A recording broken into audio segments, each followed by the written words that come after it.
Bonjour et bienvenue à tous sur Agile World en français. Je suis Charles-Louis et nous avons avec moi Chloé. Et ce soir, notre invitée est Esther. Voilà, comme vous le savez, pour cette saison 2 de Agile World, l'idée c'est que nous rencontrons non seulement la personne, mais aussi vraiment le monde dans lequel elle évolue et comment ce que voilà, en fait, c'est toujours des personnes qui nous inspirent. Et Esther m'inspire énormément. Et vous découvrirez bientôt pourquoi. Oui, ben je pense que on a, je crois que la force de ce podcast-là, Charles-Louis, c'est de pouvoir justement connecter avec des personnes situées à travers le monde. Aujourd'hui, Esther est à la région d'Albanie, c'est ça, autour de New York. Est-ce qu'on peut dire ça comme ça? Oui, c'est ça, Upstate New York. Et merci beaucoup. Et puis, tu vois, c'est la Belgique, c'est le Canada, c'est les États-Unis une 30 minutes, c'est merveilleux. Euh, on aime accueillir ces personnes pour Charles-Louis, qui connaît bien plus Esther que moi, je l'ai rencontrée pour ceux qui nous écoutent, il y a à peu près 2 ans, lors d'une journée en facilitation. C'était une journée incroyable. Puis, elle m'avait inspirée, titillée. J'ai dit, waouh, cette technique, cette façon, cette approche d'amener les gens en toute simplicité. Et je pense qu'aujourd'hui, c'est dans cet univers-là que je propose de partir et puis découvrir Esther. Euh, Vous le savez, de près ou de loin, nos invités ont touché ou pas à l'agile, au savoir-être, à ce que ça veut dire derrière tout ça. Mais on va inviter Esther à ouvrir la porte de son monde, de ce que ça représente. C'est quoi? Si je pars du mot agile, c'est quoi pour toi, Esther? Et comment ça résonne chez toi dans ton monde? Bon, déjà, bonjour à tous. Merci Chloé, merci Charles-Louis de m'avoir invité. Je suis ravie d'être avec vous aujourd'hui. Euh, alors, l'agilité, pour moi, donc je suis pas vraiment dans le monde de l'agile, mais le terme agilité, pour moi, c'est vraiment quelque chose qui ramène à la posture, à la façon d'être. Et dans le fait, en fait, dans ma manière de faciliter, d'animer, qui est simplement d'accueillir ce qui vient, ce qui est là, et de m'adapter aux participants, aux circonstances, aux contraintes. Donc, c'est vraiment quelque chose que j'essaye plutôt d'incarner. Hmm. Et est-ce que, ben là, ça m'amène est-ce que l'univers d'Esther a toujours été as-tu toujours porté cette facilité d'incarner ou d'accueillir? Euh, c'est quelque chose que j'ai toujours recherché, que j'ai pas toujours forcément dans toutes mes vies professionnelles forcément mis en avant, mais surtout dans une sorte de fil rouge par la pratique, notamment de l'improvisation théâtrale. En fait, c'est voilà, quelque chose que j'ai pu cultiver, pratiquer à travers l'improvisation théâtrale. Donc, je pense que oui, je pense qu'à un moment donné, oui, ça se transpose dans mes différents univers à travers ça, par cette pratique. Et donc, tu parles de l'improvisation Hmm. théâtrale et tu parles de différentes vies professionnelles. Euh, L'œuf, la poule, en gros, qu'est-ce qui s'est passé? Qu'est-ce qui est venu avant? Comment est-ce que tu as combiné tout ça? Alors, c'est une très bonne question, cher Louis. Je suis pas sûre qu'on trouvera la réponse aujourd'hui, mais euh, il y a des moments, je pense, dans la vie où il y a des choses qui se connectent, qui s'assemblent, et à un moment donné, ça fait un peu comme par magie, ça donne quelque chose de cohérent. Euh, j'ai fait l'improvisation théâtrale bien avant d'entrer dans l'univers de la formation, mais donc j'ai mis de côté, j'ai fait ma vie professionnelle et à un moment donné, donc dans le cadre d'une reconversion professionnelle, j'ai fait une formation de formateur. Mhm. Et c'est au cours de cette formation de formateur que j'ai en fait renoué, il y avait des formidables animateurs. J'ai renoué avec l'improvisation théâtrale et j'ai découvert les jeux de Tiagi. Et ça a été à un moment donné où d'un coup, en fait, il y a eu une sorte d'évidence. Je me dis, mais c'est ça que je veux faire.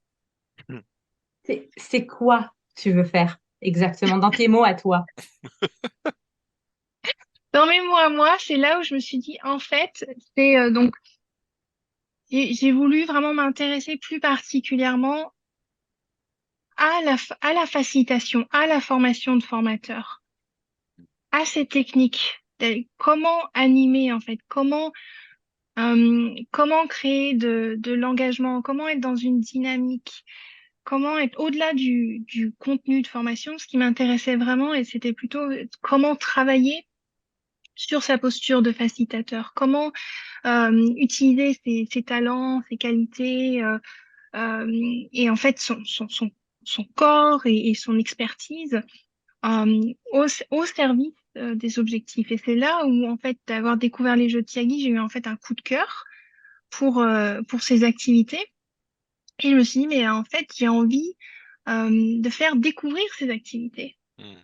Et c'est là où me suis dit, c'est ça que je veux faire je veux proposer ces animations à des animateurs. Alors, peut être des animateurs formateurs occasionnels ou formateurs facilitateurs, animateurs. C'est vraiment là où j'ai eu cette envie de partager ces outils-là. Hmm. Et donc, tu parles de ces outils, des jeux de Tiagi, et quel lien est-ce que, parce que ici, ceux qui nous écoutent, peut-être que tout le monde ne connaît pas, et du coup, on parle de jeux de Tiagi, on parle d'activité, et on parle d'improvisation. Comment est-ce que tu lis ces deux avec de nouveau avec tes mots à toi? Qu'est-ce que c'est quoi justement le truc qui les relie? Mhm.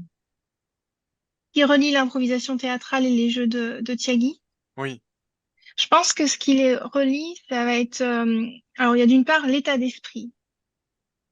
L'état d'esprit. Par exemple, dans l'improvisation théâtrale, il y a quelques règles et une qui est très connue, c'est la règle du oui et. C'est-à-dire qui est d'accepter la situation ou ce qu'on appelle dans l'improvisation théâtrale la proposition. Par exemple, ce que le groupe amène, en fait, les réactions du groupe. Et le et qui est en fait de construire avec. De prendre ce qui est et d'en faire quelque chose, comme un matériau. Et ça, c'est un état d'esprit, hein. C'est une règle, mais c'est aussi un état d'esprit qui fait comment est-ce qu'on interagit, en fait, comment est-ce qu'on agit dans la vie. Et en animation, les jeux de Tiagi, il y a une grande part, en fait, de spontanéité. Il y a la structure du jeu qui nous guide. Et en même temps, il y a besoin, c'est dynamique une formation. Il y a quelque chose qui est très vivant parce que il y a un- parce que on est tous dans des états d'esprit différents, des moments. Euh, Ça dépend de la situation dans laquelle on est, les contraintes. Un groupe va pas réagir de la même façon le matin, l'après-midi ou selon ce qui se joue. Et il y a ce besoin d'être dans l'instant, en fait, dans le présent. Hmm. Donc il y a aussi une flexibilité dans ce que je vois autre en commun, c'est la flexibilité. Et alors, tu viens de dire un truc, un groupe ne va pas toujours réagir de la même façon. Et alors, là, moi, je fais un lien aussi, bon, des gens qui nous écoutent, qui sont facilitatrices, qui sont facilitateurs, qui sont coachs agiles, qui sont même chefs de projet, tout ça. Mhm. Et puis, en fait, et qui peut-être qu'ils donnent des formations, peut-être que parfois ils veulent enseigner le Scrum, l'agilité. Une question à laquelle j'ai encore jamais trouvé de réponse, c'est est-ce que toi tu pourrais dire qu'avec le même cadre et le même canevas, ça t'est déjà arrivé de donner deux fois la même formation?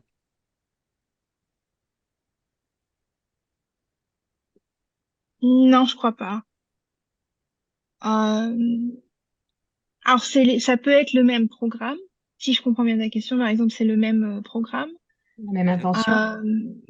Voilà, même intention, mêmes objectifs Ouais. pédagogiques. Mhm. Euh, mais en fait, c'est ça la magie. Et je trouve que c'est ça qui est aussi super dans nos métiers. C'est que c'est vraiment aussi une rencontre. Une C'est une rencontre. rencontre entre le facilitateur et les participants, entre les participants entre eux, les participants et le contenu. Parfois aussi, enfin, et les participants ils nous amènent tellement de choses aussi. C'est aussi une rencontre de leur univers, de leurs expertises. Et parfois, par rapport à ce qui est amené, eh ben, il y a une redécouverte par le facilitateur de son métier ou de son contenu. Et c'est ça, je trouve qu'il parle. Donc, moi, j'aurais tendance à dire que non, je pense pas avoir donné deux fois la même formation. Et en fait, je pense que, parce que quand tu es dans l'interaction, quand dans ton approche, dans les techniques que tu utilises, que tu es dans l'interaction, encore une fois, c'est dans quelque chose qui est vivant. Je pense que tu fais deux fois la même chose quand tu es vraiment que dans le unidirectionnel et que tu délivres et que, par On appelle exemple, ça, quand tu fais une présentation. on appelle ça souvent vomir du contenu. Ah Et oui, oui, effectivement, Voilà. désolée, mais oui. Mais tu vois, moi, je suis fascinée. J'ai été particulièrement touchée humainement par ces façons ces approches et ces postures, comme tu dis si bien. Et, euh, et j'aspire à aussi les porter de plus en plus, puis les amener aussi dans mes univers. Euh, le, le monde, avec cette prémisse, cette approche, pour moi, ça démontre que le monde de la formation a largement évolué. Tu sais. Et on est malheureusement encore très attaché à la tradition de la formation unidirectionnelle. Et puis on pense qu'on l'a reçu pendant 2 heures, on a notre certificat, c'est tout bon, ça suffit, j'ai atteint mes objectifs pédagogiques et je peux retourner dans mes vieux souliers.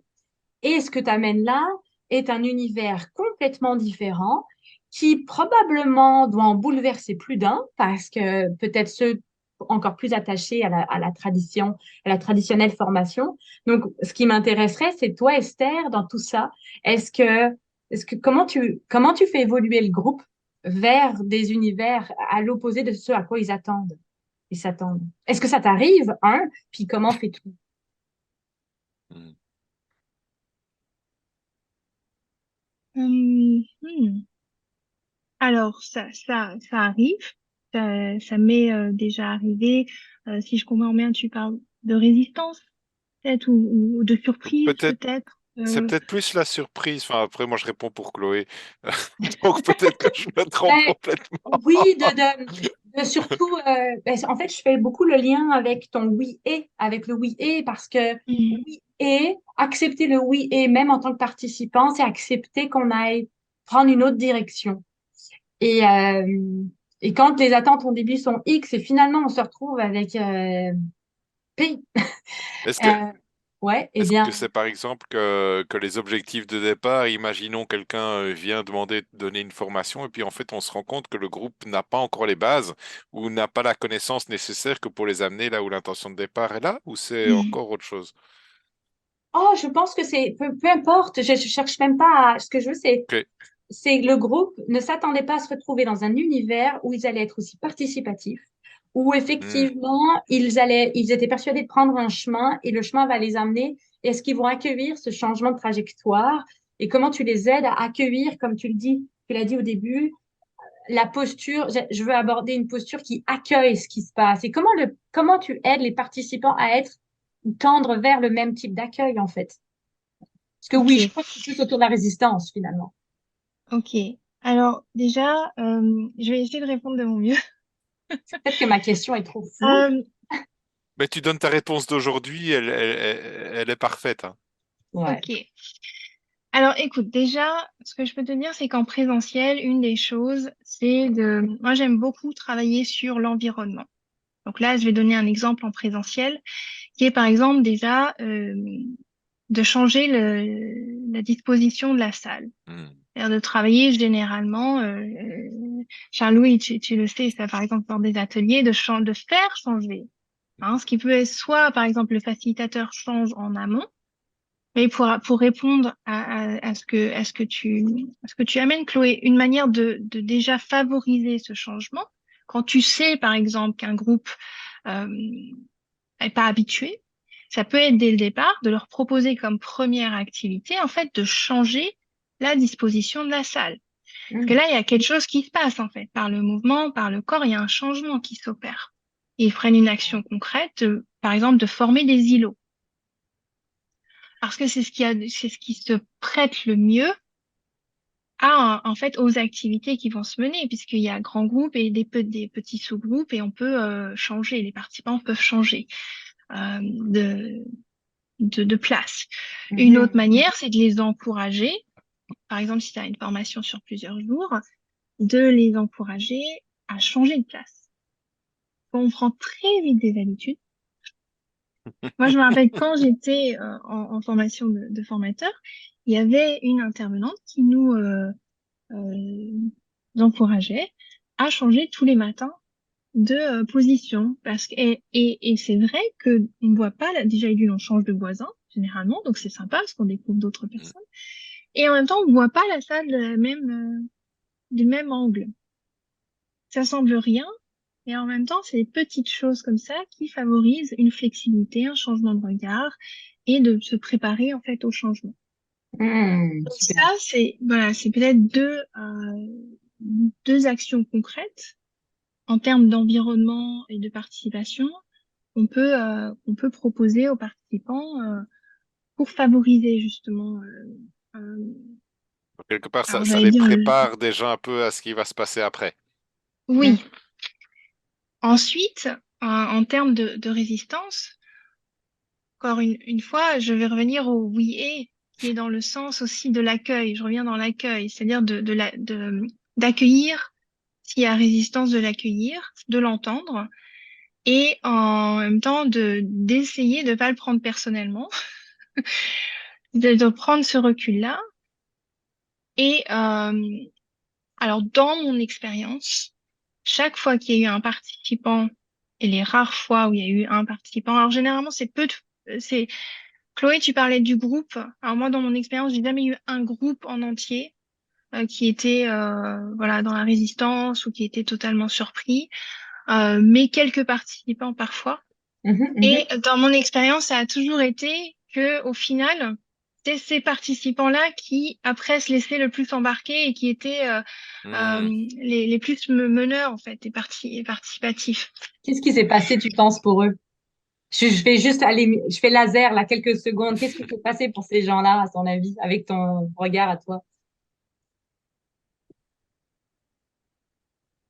Moi, je pense vraiment que c'est le fait de suspendre le jugement, d'être dans l'accueil et aussi, enfin, dans l'accueil de ce qui se passe pour eux.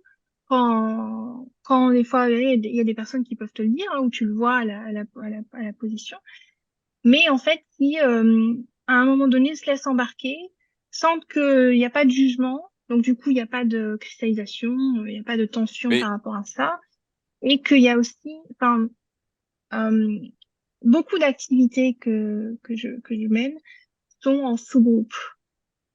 Donc en fait, on casse l'effet du grand groupe et on fait des petits groupes. Et ça aide aussi les participants à se sentir plus à l'aise. Mhm. Je Mhm. et pense. puis Je dans pense. ce que tu dis aussi, il y a un truc qui est que moi je trouve assez fort, c'est que s'il y a une personne ou quoi ou on peut parler de résistance ou qui quand tu parles de l'accueil, il y a de nouveau un truc un peu surprenant parce que peut-être, et de nouveau, c'est peut-être que très souvent, ces gens, quand ils râlent, quand ils sont pas d'accord, quand ils expriment en tout cas un mécontentement, eh bien, soit on ne les écoute plus, parce que ça fait des années, et puis que du coup, c'est devenu, ouais, t'inquiète, il est toujours comme ça, ou elle est toujours comme ça, et donc ils se sentent mis de côté de nouveau, et en fait, dans ce que tu proposes là, tu veux accueillir cette expression, quelle qu'elle soit, et puis tu vas faire un oui et dessus, et je pense que c'est magnifique en fait. Enfin, si je puis dire ça comme ça. Je pense aussi que il y a ce que tu dis, Charlie, dans le fait d'accueillir et effectivement de laisser de la place Mm. pour ça. Et qui vient aussi dans le fait d'être dans la présentation, au départ, en fait, dans l'intro. C'est aussi de l'amener, d'expliquer que ça va être interactif, et que les participations sont volontaires. Mm. Et après, il y a aussi, et ça, je pense que c'est important. C'est-à-dire, il y a jamais, voilà, c'est pas parce qu'on est dans l'interaction que tout le monde doit participer. D'où aussi l'idée des petits groupes. C'est-à-dire qu'il y a une participation qui peut se faire par exemple en groupe de 3, c'est quand même plus facile que de prendre la parole devant 20 personnes.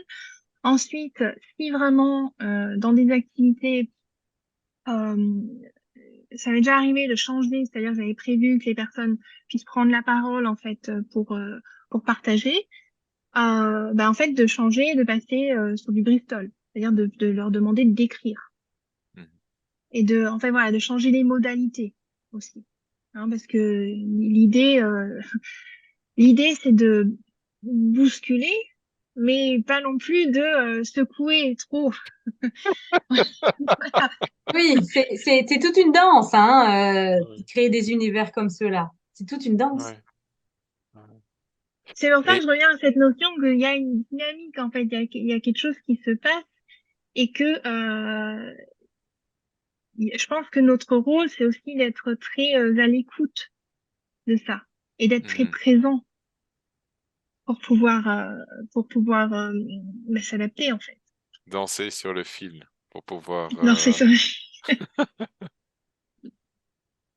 Ouais. Quand on en parle comme ça, on a l'impression que c'est une activité à haut risque, mais bon, non. Non, non, c'est vrai. Mais ça aussi, peut-être finalement, on parle de ces environnements de formation, de quelque chose de très participatif et tout ça. Et tout à l'heure, on parlait du confort, de prendre le chemin et d'avoir quelqu'un en face qui vomit du contenu. Euh, si je puis réutiliser Ah oui, tu peux. l'expression. Mais en fait, il y a quand même ce côté, alors c'est peut-être pas au risque, mais qui est déstabilisant de voir finalement, tiens, mais je viens d'arriver ici, on m'a demandé de bouger les chaises, quoi. Je suis pas Oui, venu pour ça et je suis, enfin, c'est, oui. Souvent, en fait, ce qui va se passer, et je reviens aussi à ta question, Chloé, c'est que il peut y avoir aussi, on connaît pas l'expérience des participants en Hmm, termes d'animation. Peut-être qu'ils ont déjà entendu le mot interactif, participatif avant. Et que, en fait, ce qu'ils ont expérimenté, c'est souvent peut-être des activités brise-glace ou des activités, en fait, où souvent où il n'y avait pas de sens pour eux. hmm, C'est-à-dire, oui, c'était interactif, mais pourquoi faire? Donc, la résistance peut venir de là aussi, en disant, ouh là là, mais qu'est-ce qu'on va encore me demander de faire? Donc, il y a aussi, je pense que ce qui amène, en fait, ce qui crée, ce qui embarque les participants, c'est à un moment donné de réaliser que Hein? les activités ont tout un sens, hmm, qu'elles sont toutes reliées à un objectif et que du coup, ça, pour eux, ça leur amène quelque chose. Ils comprennent pourquoi ils font cette activité et elle leur apporte quelque chose. Ils apprennent quelque chose. Et c'est lié à, quand on anime, voilà, par exemple, pour des managers, voilà, ça répond à des problématiques pour eux spécifiques. Donc, du coup, il y a ça qui se passe. Et ça, je pense que c'est vraiment la clé de l'engagement. C'est-à-dire, ah, ok, ça a du sens pour moi, ça a de la valeur. Mhm. Donc voilà, donc là, à Là, partir j'adore. de là, ouais, La magie se crée parce qu'à un moment donné, les fils rouges se connectent. Mais puis, je pense que dans ton monde, l'univers que tu crées, tu ne dévoiles pas tout dès le début, hein. c'est Tu, vrai. c'est ça aussi, tu sais. C'est-à-dire, non, mais je le sais parce que à force de vous avoir côtoyé et tout, et oh, je me souviens de j'essaie de me sortir de mes je sais anciennes pas de capsules. quoi tu viens. À force de nous avoir côtoyés. Ben, parce que je devine ce que vous voulez faire, puis je trouve je trouve que c'est digne de la magie de garder en tant que facilitateur, le focus sur le fil rouge et en le dévoilant petit à petit. Et c'est sûr que sur certains aspects, pour moi, j'essaie de me détacher de ces casquettes-là, mais je me souviens à quel point, au début, installer l'espace sécuritaire, l'importance de tout nommer pour être sûr que, puis finalement, tout nommer crée encore plus d'inquiétude, etc. Donc, au contraire, dévoiler un tout petit morceau à la fois, permet de l'ingurgiter un peu plus un morceau à la fois en progression et, euh, et de s'adapter encore plus au oui et finalement. Hmm, Je fais juste, je dis tout haut finalement enfin, là je suis en train de sortir tout haut finalement ce qui connecte en t'écoutant Esther et avec tout ce que j'ai dé- testé auprès de Charles Louis, toi aussi lors d'une journée, je pense que ça vient pour moi d'avoir un moment en disant, ah, ouais, ok. Là, je vois le sens, en fait, à tout ça et cette crainte à moi que j'ai face à la résistance d'un groupe, de dire, mais de quoi tu nous embarques? Parce que très souvent, j'ai tout souvent dit à Charles-Louis, mon Dieu, que des fois, on arrive comme un extraterrestre face à ces groupes-là, avec ces façons de faire qui sont pourtant tellement humaines et terrestres, terre à terre et terrestres. Et au fond, c'est ça, c'est de démontrer qu'au fond, ce qu'il y a de plus humain, c'est encore plus ces univers-là, bien plus que ce que était quelque chose de très rigide.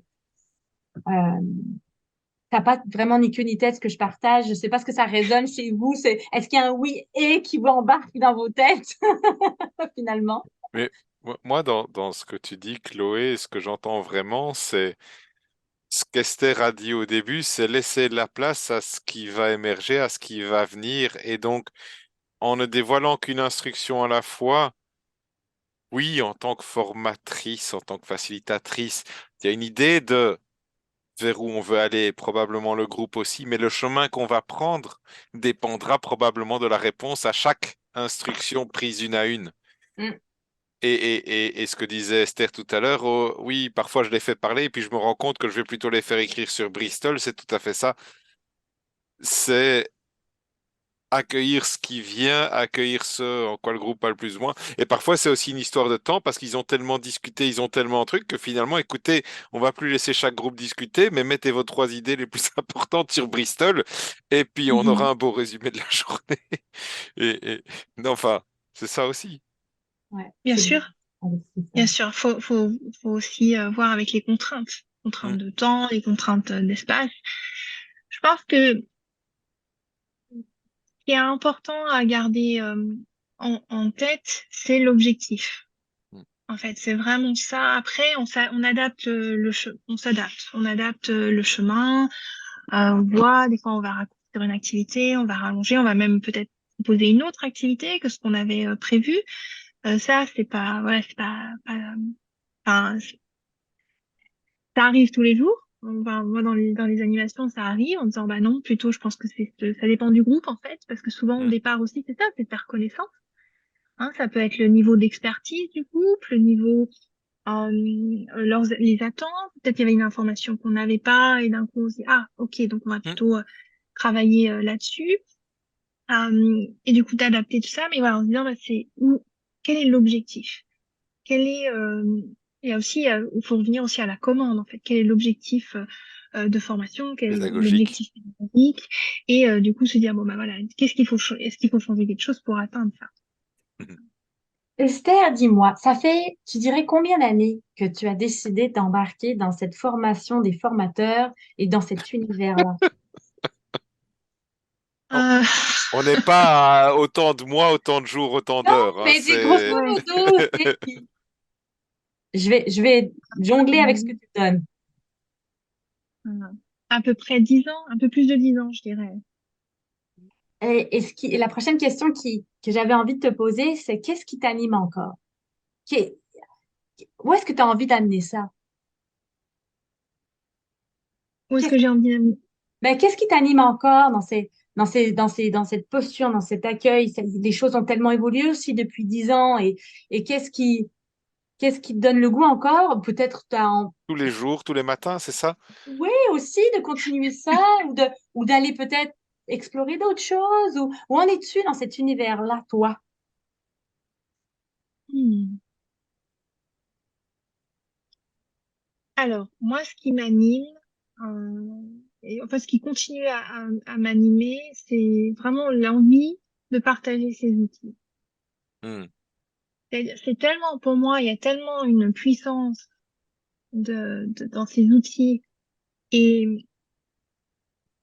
pour les facilitateurs, pour les formateurs eux-mêmes, en fait, dans leur cheminement professionnel, dans leur développement, que j'ai envie de le partager avec le maximum pour contribuer, en fait, à ça, à ce développement.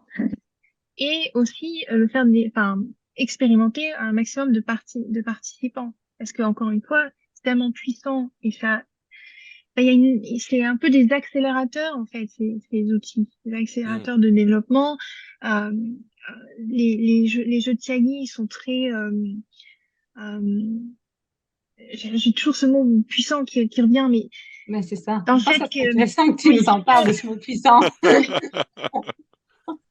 On peut le dire. pardon, j'ai essayé de trouver un autre mot, mais en fait, ils sont efficaces, mais aussi dans le sens où il y a, ce qui m'anime, c'est vraiment ça amène un tel souffle d'énergie et de vie dans les animations que, Depuis. en fait, il y a ce côté qui ramène à l'énergie, en fait, quand on anime et voilà, c'est juste d'apprendre, pour se développer et de ramener dans la formation, de ramener du vivant, en fait, Hmm. au final, Justement, parce que qu'est-ce que cette énergie apporte au groupe?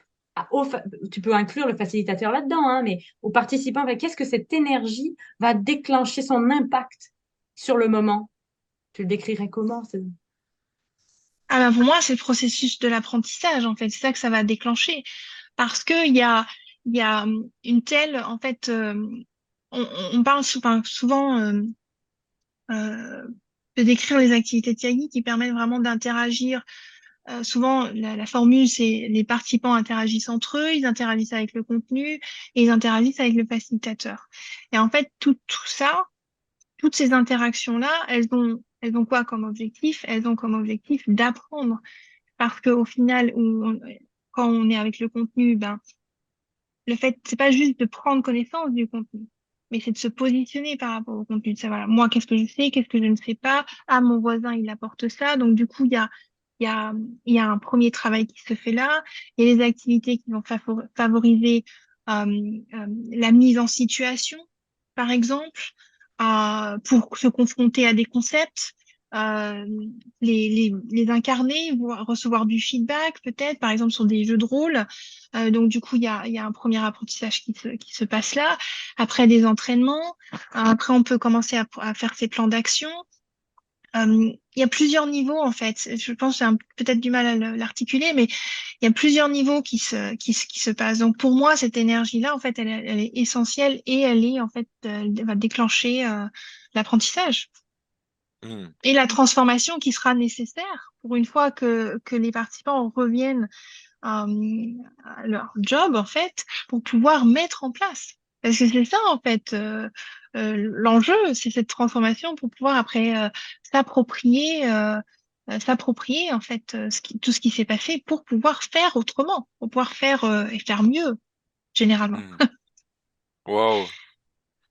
Et c'est vrai. Et puis alors là, évidemment, enfin, évidemment, pour pouvoir faire autrement, pour pouvoir faire mieux, pour pouvoir, enfin, ça me ramène à une des phrases du manifeste Agile. Alors, je sais pas exactement comment il est traduit en français, mais c'est nous découvrons des manières de travailler différemment en le faisant et en aidant aux autres de le faire aussi. Et pour moi, c'est ce que tu incarnes là, hein. Tu l'as dit dès le départ, il y a cette posture, il y a le fait d'amener l'énergie, il y a le fait de faire que les gens interagissent entre eux avec le contenu, avec la facilitatrice ou le facilitateur. Et donc, toute cette énergie-là est mise après au service de faire mieux, de faire différemment. Mais c'est un magnifique cadeau, en fait, que tu amènes là aux gens qui ont la chance de te croiser. Ben oui, oui. Hein, Chloé, Ouais, moi je qui a déjà confirme. vu Ah oui, moi je confirme. Pas trop dire. Ouais, absolument. C'est des univers que je souhaite à tout humain de découvrir pour que tout humain prêt à vivre un peu d'introspection et de partage parce que c'est là-dedans que ça se passe. C'est dans le plus crunchy que ça se passe, le changement. Quand on est prêt à ce changement-là, tu sais. Voilà. Exactement.